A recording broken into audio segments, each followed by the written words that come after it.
You found us. What about this idea? Gotta listen to this show. Why? Because it's about the hearts and minds of entrepreneurs. Oh, nailed it. I didn't even look at the wall. Nailed it. I didn't even look at All the right, wall. listen, honestly, this is a show. It's different than other shows about entrepreneurship. It's real. It's real. Real stories. Is it? We tend to talk very real. I love And it. so do our guests. So come have fun with us.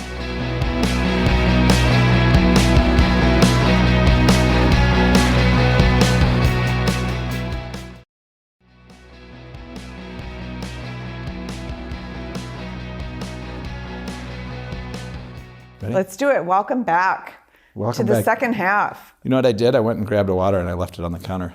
Woo! Oh my gosh, you're going to... This is didn't even take a so sip. important to mention in the beginning of the second show. Well, you were worried about your lighting, and I got all in my head about lighting. I know But, this. but you got a glass of wine in. I have not. Shots. Tequila shots. We did. We should do that mid-show. So That'll be the third half. our first 20. How many halves are we going to do today? Our first 20-some shows, we always had a glass of wine. Yeah, because we usually did them in the afternoon. 3 o'clock in the afternoon. So it was like halfway through, it was like one glass of wine. Man, it's like 9 o'clock in the morning. I know. Yeah, We'll do the third half later this afternoon. That's right. We'll have you back for an afternoon, evening show. Count me in. Yeah.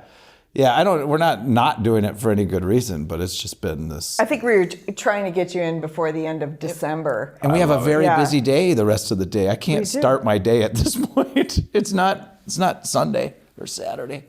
So anyway, second half, here we are. Arizona, you grew up there? Yes. Okay. Did you like that? I mean, do you miss it? I don't know Well, much. so this is a tough one because we're going to get personal and I'm going to get vulnerable. And That's my okay. mom's going to watch the episode and be like, that's why you moved? What's your mom's name? Debbie. Debbie. Well, that's Debbie. a good old lady's I name. would love to come visit Debbie. I that she's love old. Phoenix. Well, she lives in Florida now. We gave my parents permission to move when we took the grandbabies. What? Where did they move to? Dad and his wife live in New Jersey, and my mom and her husband live in South Florida. South Florida, like Marco Island or Delray Beach. Delray. Nice. Yeah. So Phoenix, where'd you go to school in Phoenix?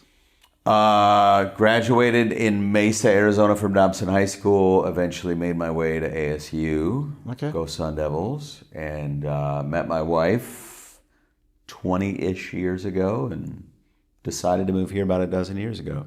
Is she from Arizona as well? Born and raised. So And both now of you are Arizonans. you came up to the frozen tundra. It's 61 degrees right now. Yeah. I'll take it. Yeah. I mean, tomorrow it could be snowing, but all things considered, Also could be Yeah, that's 90 very degrees optimistic tomorrow. of you. 8 months out of the year, we like it. It's, I would say, the inverse of what we expected. Our idea was there were going to be 4 months like Phoenix that you just sort of stay indoors. And what we have realized is there's only about 4 days people stay indoors, right?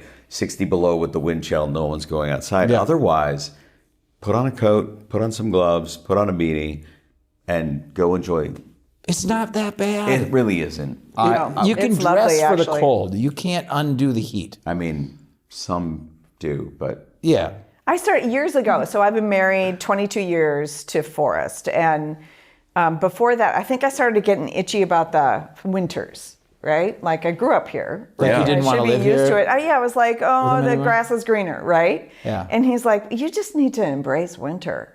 So we bought snowmobiles and we live on a lake. We do a skating rink and we do a big ice castle event and we do course you do. snowshoeing and like we do all the winter downhill just skiing. embrace it. Yeah, and I'm like, oh, this This not isn't so bad. Yeah, and so ever since I've been, there are parts of the winter that I've been really enjoying. I also like leaving the winter and like Oh, you know what I love going the other- best like- is when it's like 20 below or even 0. Okay, I'll take 0. And you get on a plane, and then you get off a plane In and Phoenix, somewhere like Arizona. 85 hot degrees. and sweaty. I mean that juxtaposition between it being frozen cold Yeah. and you're freezing all the way, and then Yeah. you get off and you're like, oh, this is It's so the getting amazing. back that's Yeah. a little weird. I know, it is true. Yeah, it is true. Yeah. I think the worst part of, we aren't even talking about what we were going to talk about, but the worst part of winter, summer, Midwest living is spring.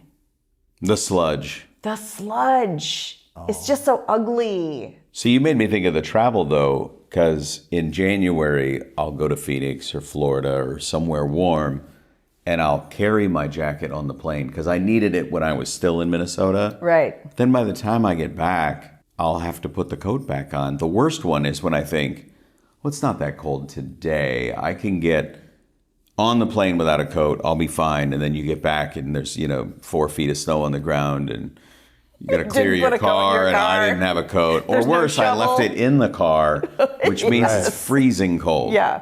I'm Yeah. only ever cold for the first 2-3 weeks of like late fall, early winter. Yeah. Then after that, once you get acclimatized to it or whatever, I'm like, I go It's as fine. long as I can without a coat. Oh, yeah. As long as I 100%. can without Yeah. a coat. And then I'll put a coat on, I'll wear it for just the rest of the embrace winter. it. But if I can do that, then I've somehow built up tolerance. Yeah. so what have Yeah. what have we taught our budding entrepreneurs here in the last 10 minutes? Second half, what have we taught them? Just embrace where you are. Embrace the Embrace thing. where you are. I like listened. it. I listened to one of your That's good. podcasts. You Yes, did? I did. It was pretty good. Oh yeah, who was on it? It was just the two of you. I think it was called it a was the couch conversation. conversations. Oh, yeah. Yep. What was so intriguing to me, and going back to what we talked about in the first half, this idea of we still have bills, we still have a family to feed. What Cameron brought, you guys were talking about business partners. Oh, And Cameron and I have known each other about 10 years. We've had the opportunity to be competitors, we've had the opportunity to work together. I started the marketplace / consulting firm a few months ahead of him doing the same. Then we got together to try and figure out, did 1 + 1 equal 2? Right. Or did 1 + 1 equal something greater? And initially the idea was, it doesn't really do anything for us to partner together. But when we finally came together, he's really skilled in areas that I'm really not Right. skilled. right. But the inverse of that, going back to we've got bills to pay and things like that, is we built a business plan together. And there were 4 core tenets to the services and the offering that we had until I had bills to pay or until he had bills to pay. When a customer says, hey, we don't need these things, but what about this other thing that you guys could do? Yeah. And having someone to bounce ideas off and say, that's a lot of money. We should Because we got bills to we pay. got bills to pay. This isn't what we initially set out to do, nor even what we like scoped out as things we could do, offer. But what Cameron brought to the table, one of the many things that he brings is this, okay, pause. Yeah. Yes, we can make a lot of money doing that. Does that change fundamentally the business that we're doing? And if so, that might be okay. Like we set out to own this Yeah. consulting firm, we may end up owning like service like a firm. dog food company. Right. The end goal is to make a bunch of money. Right. Right. But does this one thing deviate us from our focus and take us Yes. off our focus? And if so, maybe we need to say no. Yeah. Do we say no because because we've got a path here, or do we say yes and then maybe this is the path and that one dies, right? Is that what you're Yeah, saying? and I think thus far we've stayed pretty true to the course that we set out. Yeah. But there are definitely things coming our way where we have to pivot and say, okay, is this a thing we want to do going forward? Maybe our clients thought of a product that we hadn't thought of yet. Maybe they're ahead of us on that journey. I mean, if a client can offer you a suggestion for something that they would like you to build for them and they'd pay you for that, that's got to be nice. Oh yeah. How much do you use I'm a big visualization sort of person, right? Manifesting. And a lot, I think that used to feel very woo-woo to some people. I'm not even going to look. I'm not even going to acknowledge it. I'm only half woo. We've talked about this. And so, she's woo-woo. I'm just woo. Well, there's a brain function in manifesting too. Yeah. I mean, there is, if you keep your eye on the thing that you want, if you feel it now, all of that, you notice the signs that will help you get there. And usually those things are not things you'd notice otherwise, because you didn't have that visualization. You didn't have that, I'm going here. And I have found in all the times where I'm like, well, I wish I had more sales in this business. I wish I had more X in this business or Y in this business. And I have to go back to that, what I'm trying to manifest. Yeah. And that even saying trying to manifest is another block, right? What I'm manifesting. Yeah. And continue to feel it and to see the signs. And sometimes, we talk about it being, you have to take risks to be successful as an entrepreneur. I just talked about this in a panel presentation the other day, and it's like, well, why does risk feel so hard? Is it because we think we're reckless? Are we afraid of being reckless? Are we afraid of throwing everything away for this risk? Yeah, I think that is part of it, right? So calculated, maybe, making sure all the things are in order, but still manifesting, still taking a risk. I'm all about visualizing success and visualizing the future. I think a lot of what you're talking, though, is imposter syndrome. Oh, for sure. I mean, we've all sat in a room and it's like, oh, does he have any idea that I have no idea how to do this? Meanwhile, you're the most qualified person, period, constant. to do it, whether it be starting a podcast or writing a book or owning a business. There's a reason you went out to do it. The LED guy from the book I was referencing. You didn't finish that, yeah. He figured it out. Okay, so he started Oklahoma LED, not knowing anything about LED lighting. He wanted to employ a bunch of people and serve them really well. Okay. And lighting felt like a good industry that was just moving from where it was to LED and all these new things. And he thought, well, I got into the other business this way. We'll just start a business and I'll learn. What Cameron and I have taken on in this marketplace is something we've never done. We have industry experience that says we're going to be successful. I've got cameras galore at my home office. I've got video equipment and audio equipment. To do your podcast? Well, to do the podcast and the masterclass. I've never edited anything other than audio. Yeah. But now I'm knee deep in editing these videos because I'm going to charge a monthly subscription to teach people how to do what took me 25 years to learn. Yeah. I have no idea what I'm doing, but I figured it out because I manifested it or I visualized it. But those moments where I think they have no idea that I have no idea. Yeah.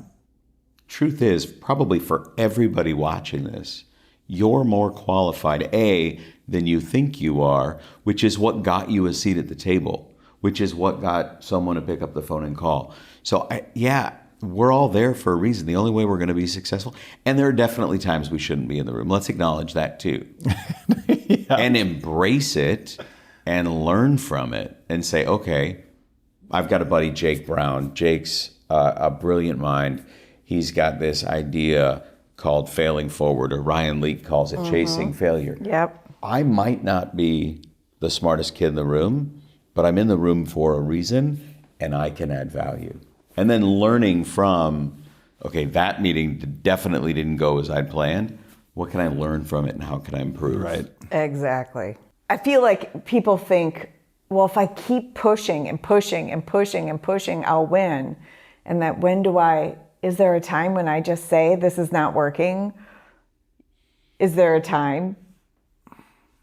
I've got a heck of a support system. I have an insanely supportive wife who has allowed me to take some risks on behalf of the family to give entrepreneurship a go. When push comes to shove, we all have bills. Yeah. We've all heard the stories, right? I foreclosed and I filed bankruptcy and all that. Some of it comes down to what is your tolerance for risk. I think the right approach is having the conversation early. Hey, honey, I think I'm going to start a business. That means we're not going to eat anything but ramen for a year. It probably means that we're going to have to sell the house. Maybe it means we get rid of one of the cars. Whatever it means, having the conversation and writing it down.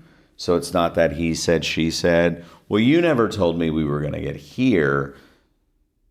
I've got a guy that I met in Arizona through a mutual friend. I was just out there a couple weeks ago. We had coffee together. He's trying to become a financial planner. Yeah.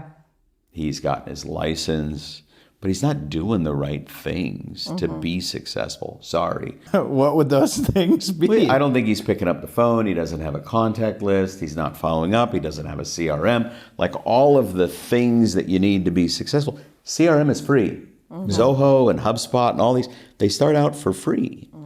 But if you don't, I had to have the conversation with my wife. We had to agree on our tolerance for risk. And then I had to have a business plan that gave me a thing to do every day. I know that I've got to call clients. I know that when I get in the car, I've got to call my business partner and have a conversation about A, B, and C, because these are things we've agreed that we would talk about as soon as they arose.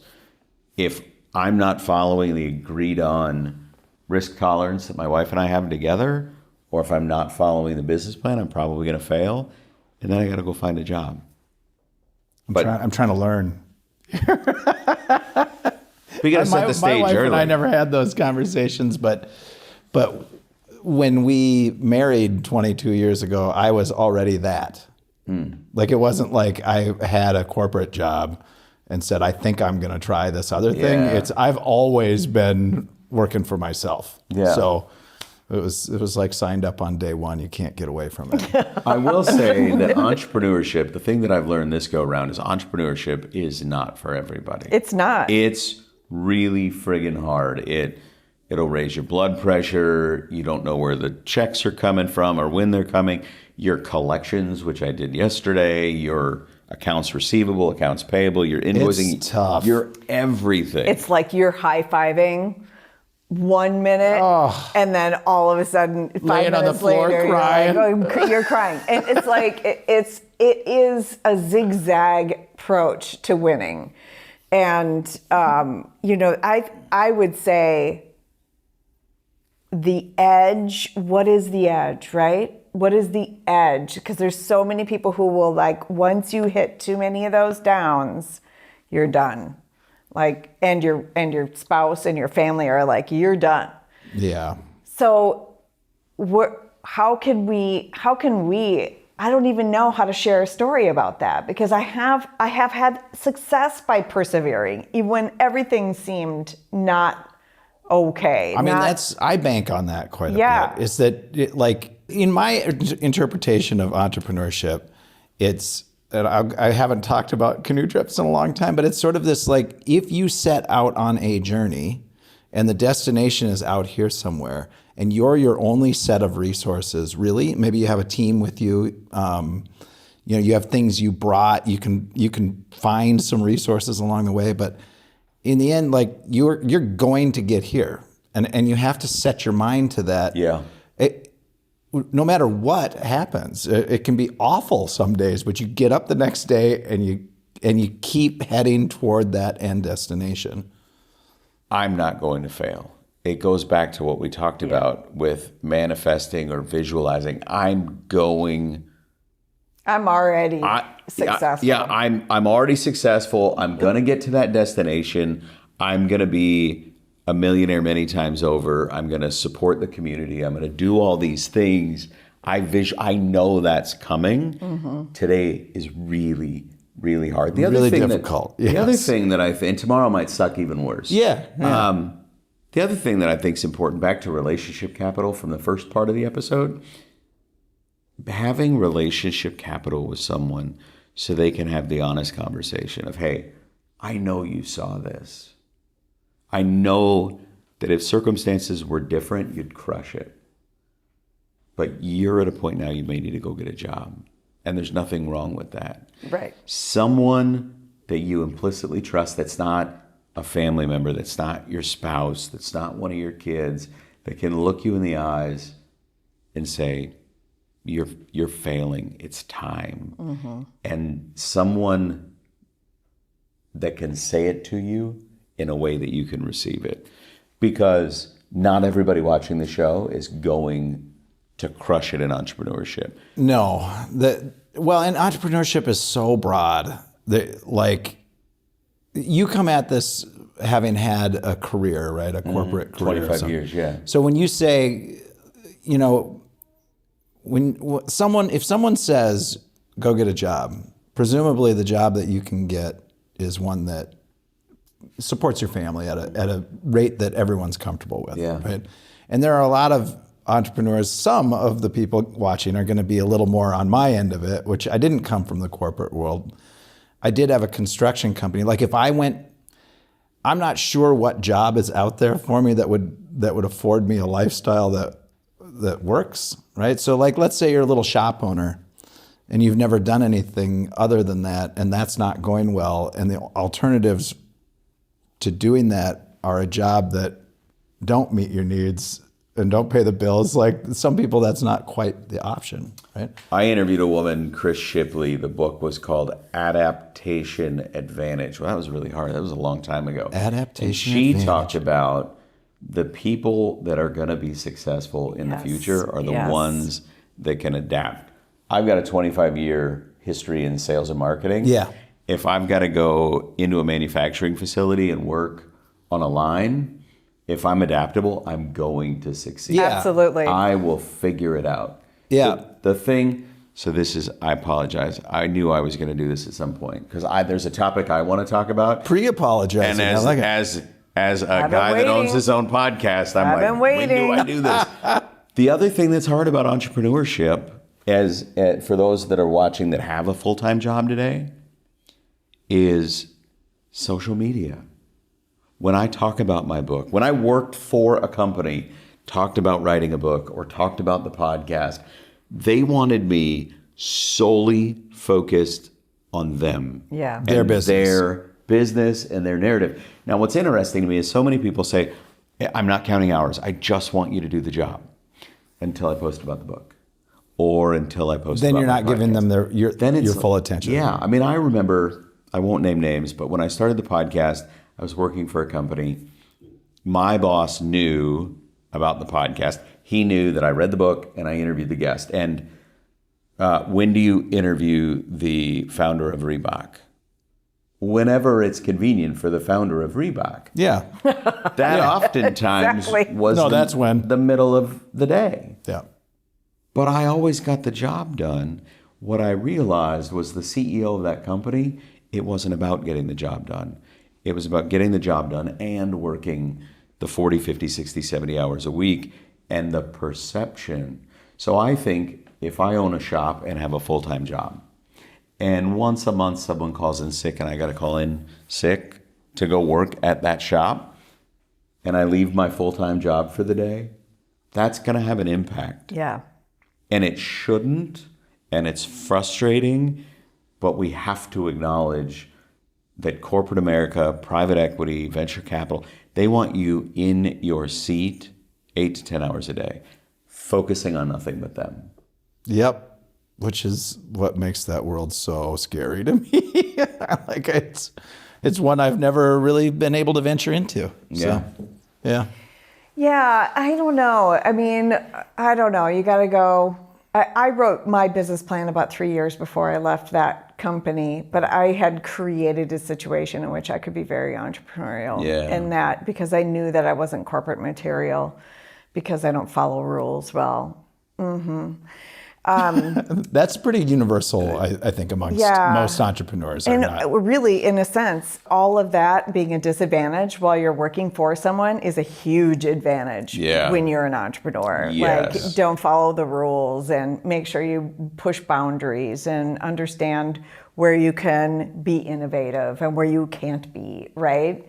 And, just being yourself, but you have to be careful when I'm thinking about, a lot of times people are like, well, I don't want to be myself because then like I say fuck every couple minutes or I say whatever, right? And in a sense, that's why this panel that I was talking about the other day, it was a bunch of women on the panel, right? And we were all like, they were asking us questions on the panel, like, what's the key to your success, or what, who has influenced you the most? And it may be because it was a bunch of women, but we were talking about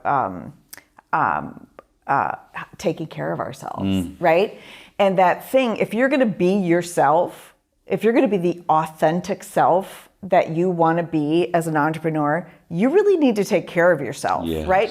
You need to be present about who you're being in each moment, so that if you're being transparent and authentic, you're not expressing something that has been a barrier to you in your life, or that you're using a crutch, and which was a protection device for you in your life. Yeah. There's a lot of mental gymnastics that really need to happen if you're going to be authentic and transparent and still draw people in to buy something from you, or to have you be their speaker, or to have you listen to you on the podcast. They need to know that you have done the work on yourself, that you're being authentic, and that's fairly obvious, but you're not doing it through a screen. Yes. I think about, no mentioning names, but there are certain radio hosts that have made a big name for themselves as being their authentic selves, but it's about being mean, and it's about being oppressive, and it's about being judgmental, right? And they've made a ton of money doing that, but then all of a sudden their authentic self sneaks out in the news or something like that. I think authenticity in this day and age is much different than it used to be.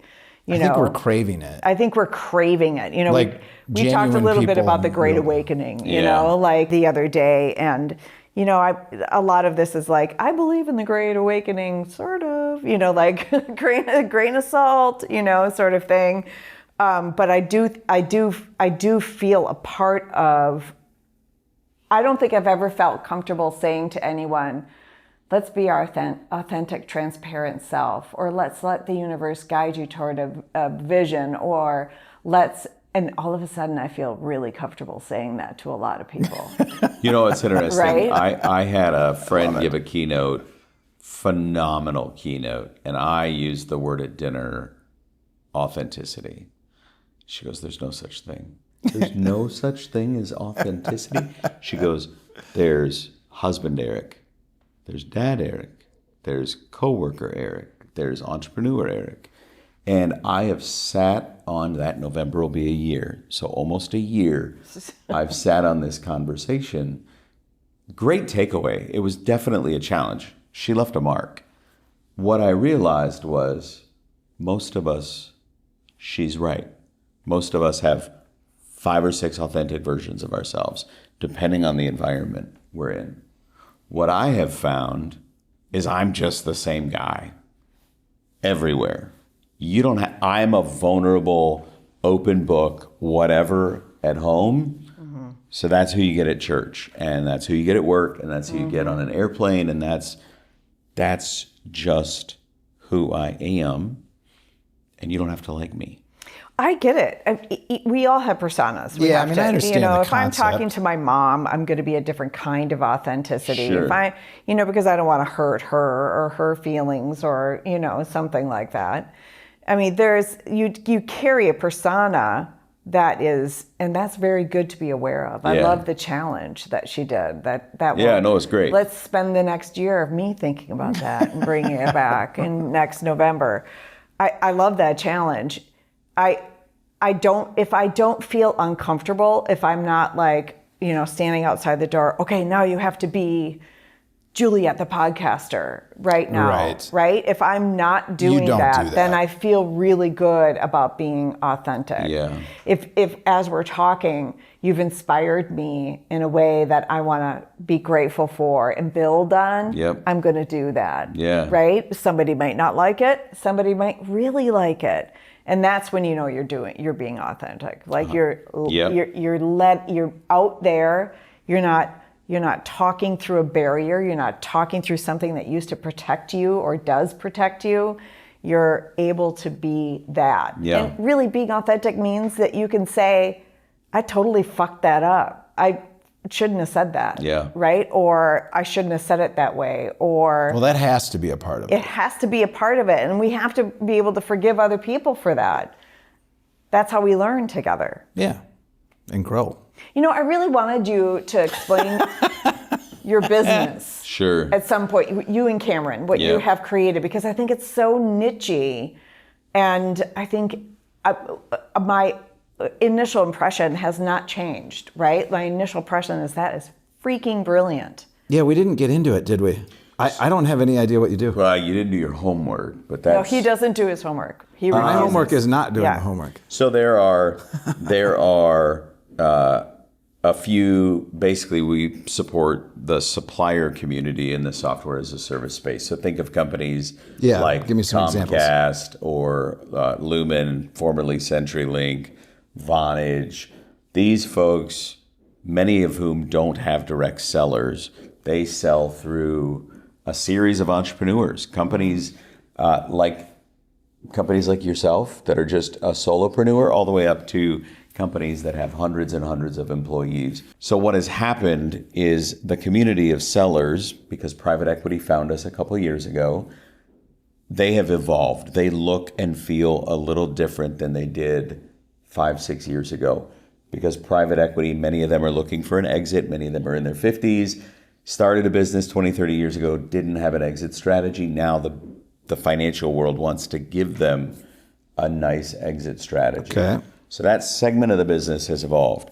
The supplier community has actually gone the wrong direction. When I started in this industry 25 years ago, flew to Cedar Rapids, Iowa, and I went to training for a couple of weeks. Learned how to sell, learned how to do all of the things inside this company's system and outside. What's expected of me? What does the CRM look like? Those don't exist anymore because companies move faster. We're hiring experts. You've been in the industry a long time. Just go. Here's your computer. The problem is that we got to bring in new people to the industry to continue the evolution of the industry. And these younger individuals still need to go through sales training and marketing training and industry best practices. And many of us that have been around for a long time have forgotten what those were because we did that 25 years ago. Sure. So we have started a consulting practice where we support the suppliers, the Comcasts of the world, sales, marketing, operations, but not just at a corporate level. We do all of that at a managerial level, but we take the individual sellers for these companies through the master class that we're building to teach them best practices, because people... Where do these sellers live? Where do they exist in the world? What... Comcast is so big. Yeah. And when you say, you mentioned like 3 giant telecommunication companies. Yeah. When you say we're training the managerial staff or the sellers, where are these people? Like everywhere. Who are they selling to? They're selling to businesses from, locally, Delta Airlines to, the corner store right up the road. Okay. And they're selling the service of... in this case, Comcast. Comcast, yep. So what has happened is I've become a successful entrepreneur. I've got tens of millions of dollars coming into my business every year, but I want to hire these kids out of college and teach them how to have the same success, except those programs don't exist anymore. Mm-hmm. The Comcasts of the world don't offer training programs. Okay. So what we have built is a mechanism to train the newbies to the industry, because the industry continues to evolve. It's about a $3.5 trillion industry opportunity. And again, those of us that have been doing it for a long time forget how to do it. And the fundamentals have changed. Yeah. How do you communicate with people? Why is LinkedIn important? Do I pick up the phone? Do I send an email? We just went to an event. Marketing's going to take care of it, right? I don't need to follow up. There's all these rules, and we're teaching people how to play more effectively. Yeah. Yeah, I mean, it's so far outside the realm of what I understand that I would have a million questions for you to but I think it is. I think it's really good because it is true that they're trying to hire, companies like that are trying to hire salespeople on, kind of have them learn as they go, right? Like pair them up with just team up with someone. Pair them up with someone. You'll learn together, and then they will pass off the accounts to you. Well, you're learning only what that one salesperson is doing, and maybe your manager is advising you, but you're not learning the fundamentals of what those actions mean so they can self-own them in their own personality, and right? You got to learn where some of the technology came from. Like, we're doing it today this way, but you got to know why we did it the other way and the way we were doing it, so you understand how the industry's evolved. What we realized along the way is that we were creating a new category. We were doing something that no one else was doing. There's an opportunity with about 2,000 prospective clients, let's call it 2,000 software as a service clients. The opportunity is enormous. There's tens of thousands of sellers. We just need to build everything because it's never, ever been built before. ChatGPT helps. AI helps. These platforms, we showed you our job board. What has happened was we were going to go consult for all these companies. And then people started calling us looking for jobs. And that was complementary to what we were already doing because we wanted the suppliers like Comcast to hire really good people. Yeah. We needed to connect the dots. So we put a job board together. And then the master class was this natural evolution because Cameron and Eric don't scale, but a master class does. Yeah. So we can put all that content. Right. And you know what? Not only do we not scale and the master class does, but that's how you prefer to learn. Absolutely. So we're going to meet you where you want to be. Yeah, and that evolves constantly. You have to keep creating those classes and updating them. But you brought something up earlier. Wouldn't it be great if our clients told us what they needed? Yeah. So now we have this master class, and then you reach out to us and say, hey, I can't find a video on X. Right. Oh, that'll drop next week. Something's changed in 6 months and I need a video that doesn't exist in your platform. But our clients are telling us what they want. And then if they do it for that client, they've done it for all of them. Correct. Yeah. Mm-hmm. Yeah. That part I understand. Now you're getting into a world But I think you totally would understand. And it's in that I'm curious about the data about turnover in salespeople because it seems to me that's one of the positions that turns over quite often, sales positions. Yeah. And so not only are you filling a need for the candidates, but I have a feeling you'll fill the need for the clients as well. So if they have someone who's taken your masterclass, maybe we would call that a certification. We call it a certification. Right. And, having the concepts of, the fundamentals of sales. I working with many clients on this level would feel relieved that they would have someone coming from something like that. Well, the upside is when we're certifying these people, they're taking the initiative as salespeople to go get certified. So they've got a little financial skin in the game, but they've got a lot of time invested in becoming certified. So all things considered, would you rather hire someone that is certified or that is not? It doesn't matter what the certification is. Sounds like I probably want someone that is certified. Mm-hmm. The category creation piece has been challenging because now we've got to go tell a story that's never been told before. But watching the industry embrace us as someone that's been in the industry for 25 years. Cameron's been doing this for 20 years. We're on LinkedIn. We have built the persona online to be seen as thought leaders. Yep. To where when we go to these trade shows, we get people reaching out to us saying, hey, I need to meet with you. We're doing something wrong. And oftentimes the reason your salespeople are short-term employees or shorter than other departments, it's because we're measuring the wrong activities. I'm only measuring what you closed won this month and what you're forecasting for next month. I want to know how many doors are you knocking on, how many times are you picking up the phone, how many discovery meetings are you having. And when we start, we've got I think a 21-page document just on how to build a CRM so you can manage the right activities. So I can catch you 3 months in and say, hey, I've noticed there's a missing link. If we fix it now, I think what I'm thinking is I think you'll be here a year from now. What I'm telling you is there's a gap in the sales process. Let's fix it.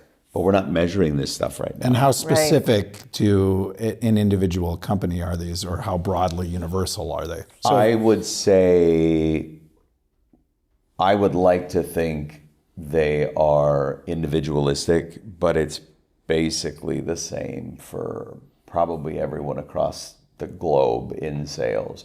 We're not measuring the right metrics. Right. When we start to measure the right metrics, I realize the two of you are both failing in sales right now, but for two very different reasons. You don't tell a great story. And we see that because you can get a meeting like nobody's business, and then you get to the discovery meeting and everything falls out. yeah, this You, is on the other hypothetical, hand, right? He's not like reading. I know. How does he my know back that? in mind. Maybe. Jeez. But when she's out and you take her calls for the week, Yeah. you close everything that you touch. Right. This is you're hitting on something that's actually very accurate with Yeah. this. And I don't actually have the language to kind of articulate what is going on, but there's a portion of sales that I'm really good at, and then there's a portion of it that I'm not. But we and I don't- don't know what those things are. Building out your CRM, learning how to tell the story, but even the elevator pitch. I mean, so many people in our industry, their elevator pitch is the product that they sell. Well, that's not an elevator pitch. That's a product pitch. Right. You asked me, give me the 5-second on Eric. The elevator pitch is I'm a keynote speaker and a best-selling author. What that's intended to do is have you say, tell me more. What book did you write? What's it Exactly. about? So our elevator pitch is we help suppliers drive revenue and relevance in the industries that they serve. All right. You want to All right. drive relevance Yeah, and and revenue. then that draws Tell me the more. question. Yeah. Yeah. Exactly. I mean, this is like a whole class I need to take. You could get certified. I'll send you a link and you can get certified. Let me get certified. Okay, so we always end our show with Yeah. a big idea, right? Okay. So what about this idea asks for Yeah. an idea? And this can be, you can either have one in your mind. I'm giving you a little time to think here. This is good. Yeah. I end my show similarly and nobody knows it's coming. Okay. Yeah. Yeah. It can be something that you've been thinking about forever. It can be something that'll never happen because it's just too wild, or it can be something very, tangible, very real. So, an idea, a big idea. Two really big ideas. One is simple and few will do it. Pick up the phone. Yeah. Pick up don't send the email, pick up the phone. I know this sounds silly because we like to check things off our list and I have to send you an email. I have to communicate something to you. So I'm just going to send an email, which means now it's off my plate and on yours. But I can pick up the phone and I can get the answer and we can move down the field a little bit faster. Oh yeah, no kidding. No, I'm a huge advocate of Yeah. getting on the phone, or better yet, face to face. Maybe not a big idea, but I would say the next one which is embrace AI. It's not going anywhere. It's not cheating, depending how you use it. I am of the belief that the next iteration of AI is going to be our own, where we're building our own large language models that are unique to us. One for Eric Brooker, one for the channel advisors. So when you put AI to work, you're putting it to work speaking your language to your audience because it knows your language because you fed it. As an example, I have my own AI that has everything I've written in the book is text in its knowledge base. So when I ask it a question, it's giving me that answer. it references your own. I know. words And you can set those up now, chat bots and things like that, but they're not like, to know how to properly set up a chat bot right now it's not easy, right? In fact, I know I can set up a chat bot about AvidEdge and DevineFox and who I am, Juliet Fox, right? I could do all of that, but I don't do it because it's a learning curve, and I don't right now have time for that. But I'm pretty sure that's going to be automated for me in no time, and everybody else. So yeah, I mean, those two things, I hear so much about this. We have a show called Ask Clever Over Coffee, How AI Built This. So we have a show on AI that is not ours. Yeah. It's hosted by John Marino and Billy Darkenwald, and it's great. And they have people in, and they talk about the future of AI all the time. And I get to listen in, and I'm learning all of these things about it, and I find it super fascinating. But on the other hand, we've got shows that like this where we have to talk, or Val's show that's about death and dying. But anyway, you said two things: embrace AI and learn to talk to people. Yep. This is where humanity is at this crossroads, I think, right now, because there's a part of what's going on with AI that is, we almost can't wait for our AI chatbot to talk to your AI chatbot to get the niceties, the little things out of the way or whatever, so that the deal gets done. But we also crave actual eye contact with other humans talking at the same time. We look our kids in the eyes an average of 30 seconds a day. We're all craving that eye-to-eye contact. I think that's what all of this is about, actually. Yeah, I've been thinking about, like, why are we deriving so much pleasure from helping people produce shows? Like, does everything we do live on forever, and is every bit of it important? You know, the best thing that's ever happened? No, but people need to talk to each other. But where AI is ultimately going to go is, I'd rather have a meaningful conversation about a trip, your recent trip to Italy or whatever, than me having to fumble through sending you a link to my calendar. So in the not too distant future, I'm just going to ask AI to send Juliet my calendar link. And I'm not going to do it. So when I pick up the phone to call you, I'm calling you to ask about your trip, how the kids are, how your husband is, all the things that matter, versus the 5 minutes I spend on, hey, did you get my calendar link? Have you found an open time? You know, what works next week? Well, forget the calendar link. Let's do it this way. Right. There's functional ways where AI is going to make our lives more meaningful, more interactive. I don't disagree. I mean, technically, you know, like if we watch any sci-fi forever, they go way back, you know, but Star Trek. Yeah. Like little communicators on their chests that went to places and you could ask it to do something. Like this stuff, we've been envisioning this future for a very long time, and I don't see except the apocalyptic chaos versions of this, which who knows, you know.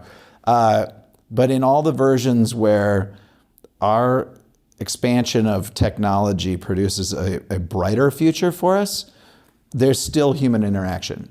There's still the stories of the people interacting are still there. Artificial intelligence, as two words combined, were first spoken at Dartmouth College in 1956. Wow. This is not new. No, we've been working toward this for a very long time, and theorizing about it and being scared of it and all of the rest of it. But it seems like it came on fast. Sure, we've been talking about it for a long time, but this the usability came bam.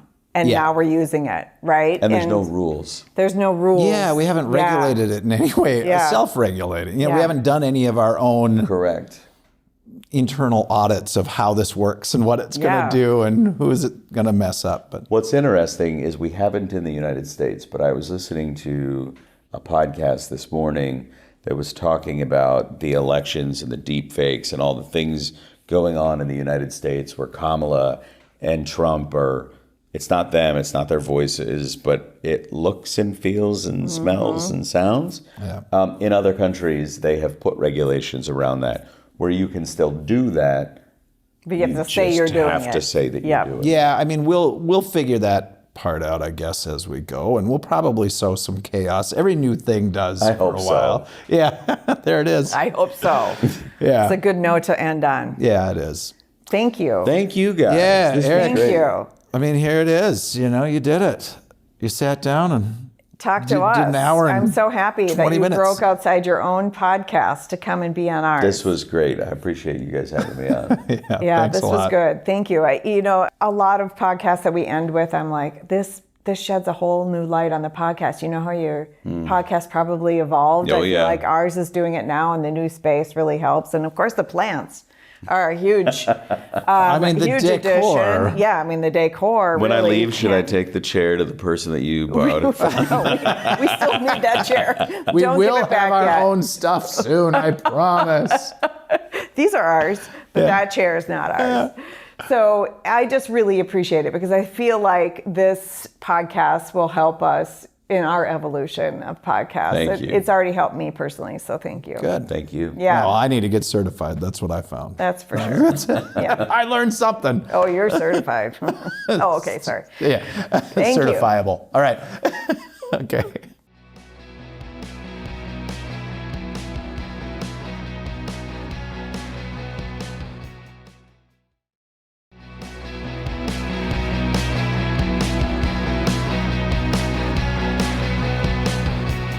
Don't cry. It's over. Oh, you did it. You made it to the very end of the show. You know what you can do to help us? What can they do to help us? They can tell their friends how awesome this show is. Yeah, why not? Why not? You know what else? And I don't know if people know this or don't know this, but like if you found us and you see us on socials somewhere, just hit repost or share it with your community. Share, repost, follow. Isn't there a follow option? Yeah, of some follow, kind? subscribe. We're not going to charge you anything. No. Just hit the subscribe button. No, It's we not gonna just hurt need you. to create a community around entrepreneurism and how the real shit happens. I like it. Well, because we're real. You said it in the intro. Real. We talk real. No, seriously, tell your friends. What a great show. Oh my gosh, these people are doing the best work ever. Yeah, right? That's what you should say. Yeah. Yeah. Yeah. And just come back. Have fun with us. We love this. We'll have someone, we'll interview someone cool next week too. Someone completely different. Yeah, from prison. Thanks. We always have to have that. Bye. Bye. Thanks for listening.